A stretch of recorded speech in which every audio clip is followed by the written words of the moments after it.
KT Ramarao ఒక సభా వేదికగా రాహుల్ గాంధీ గారిని ఉరిదీయాలని ఏదైతే రేవంత్ అన్నని అసభ్యకరంగా మాట్లాడిందో దానికి నిరసనగా ఈరోజు శంషాబాద్ రంగారెడ్డి జిల్లా యూత్ కాంగ్రెస్ ఆధ్వర్యంలో శంషాబాద్ లో రాయందర్ నియోజకవర్గం ఆధ్వర్యంలో అంబేద్కర్ సాక్షిగా ఈరోజు కేటీ రామారావుని ఉరిదీయడం జరిగింది.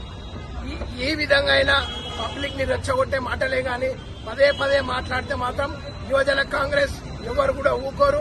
అదే విధంగా ఎంతో కొట్లాడి తెచ్చుకున్న తెలంగాణ రాష్ట్ర ప్రభుత్వం గత 10 ఏళ్లుగా అన్యాయం చేస్తూ ప్రజలందరికీ అన్యాయం చేస్తూ ఉన్న ఆస్తులు తెలంగాణకు సంబంధించిన అన్ని యావత్ ఆస్తులు కుటుంబకులందరూ అనుభవిస్తూ వాళ్ళ ఇంట్లో ప్రతి ఒక్కరికి జాబులు తెచ్చుకుంటూ ఏదైతే ఉస్మానియా విద్యార్థులే గాని మాలాంటి విద్యార్థులే గాని తెలంగాణ కోసం కొట్లాడి తెచ్చుకున్న కొట్లాడని లోటు బడ్జెట్ లో పెట్టు పబ్లిక్ కి తెలంగాణ ప్రజలందరికీ అన్యాయం చేస్తున్నారని ఈ సభాముఖంగా తెలియజేసుకుంటూ కేటీఆర్ యువజన కాంగ్రెస్ తరఫున విజ్ఞప్తి చేస్తున్నాం.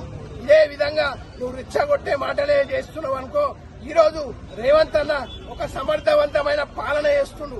తెలంగాణ రాష్ట్రంలో అనునిత్యం మాలాంటి కార్యకర్తలని పదే పదే పబ్లిక్ లో ఉంచుతూ అనునిత్యం సేవ చేసే కార్యక్రమాలలో మేముంటే నువ్వు ఒక మైక్ ఉన్నది కదా, నీ సోషల్ మీడియా ఉన్నదని చెప్పి పదే పదే నువ్వు ఇలా రేవంత్ అన్నని కించపరచడం నీ బతికెంత? రాహుల్ గాంధీ గారి గురించి మాట్లాడే బతికేనా? ఈ రోజు మీరు తినే తిండి కూడా సోనియమ్మ పెట్టిన భిక్ష. సోనియమ్మ తెలంగాణ ఇవ్వకపోతే మీ కుటుంబం ఏన్నో ఒక దగ్గర అడక తినే బతుకు మీది. ఈ రోజు నువ్వు మాట్లాడుతున్నావా? నీకు ఇంగ్లీష్ వస్తే అయిపోతుందా? ఇంగ్లీష్ కాదురా నాయన, నువ్వు చదువుకున్న చదివే నీ మోకాలలో ఉన్నది. నీకు బుద్ధే ఉంటే సమర్థవంతమైన రాజకీయం చేయి, రెచ్చగొట్టే రాజకీయాలు చేయొద్దని ఈ సభాముఖంగా తెలియజేసుకుంటూ రేవంత్ అన్న పేరు మళ్ళా నువ్వు తీసినా గానీ చెప్తున్నాం, కేటీఆర్ ఖబర్దార్. ఈ రోజు చెప్తున్నాం, మళ్ళీ నువ్వు ఇలాంటి అసభ్యకరం మాటలు గాని నీ తొత్తులు సోషల్ మీడియా తోటి పదే పదే కాంగ్రెస్ పార్టీని బదనాం చేసే పని పెట్టుకుంటే ఈసారి నీ టీఆర్ఎస్ భవన్ ని ముట్టడిచ్చే కార్యక్రమం చేపడతామని సభాముఖంగా తెలియజేసుకుంటాం.